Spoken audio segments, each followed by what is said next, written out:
Good day, ma'am. Good day, classmates. So my name is Joel D. Villanueva Jr. and I am the to report for today.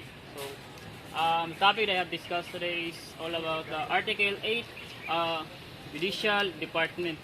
So what is Judicial Department? So Judicial Department is the Supreme Court, and which is established in the Constitution in a three level of lower courts. So which is established through the law by the Congress of the Philippines. So let's get to the section 13. So section 13 is the conclusion of the Supreme Court in any cases submitted to it for a decision in bank or in division shall be reached in consultation before the case and assigned to a member for a writing of an opinion of the court.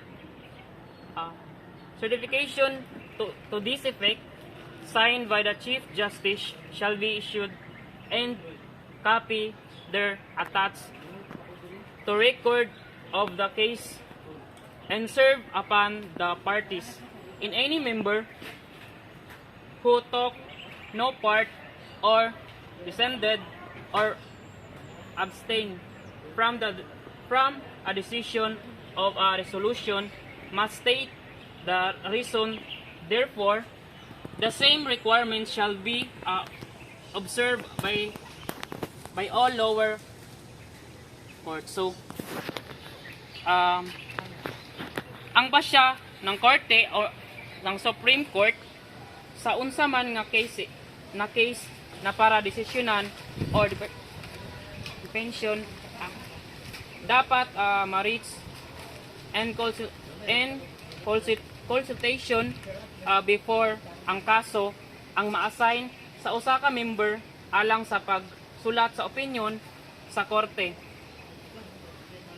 So ngano pa man ano ang conclusion sa decision ng ibang or sa division before siya maano sa korte. Alang usab sa pagsulat sa opinion sa korte. So based on my research, ang bank is gikan na siya sa framework which is the bank meaning signify.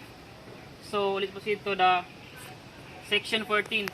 So section 14 is the decision shall be rendered by any court without expressing therein clearly and distinctly the fact that the law on which it is based. So walang desisyon ang dapat ibigay sa alinmang hukuman nang hindi ipinahayag doon ng malinaw ang mga katotohanan at ang batas kung saan ito ay nakabatay.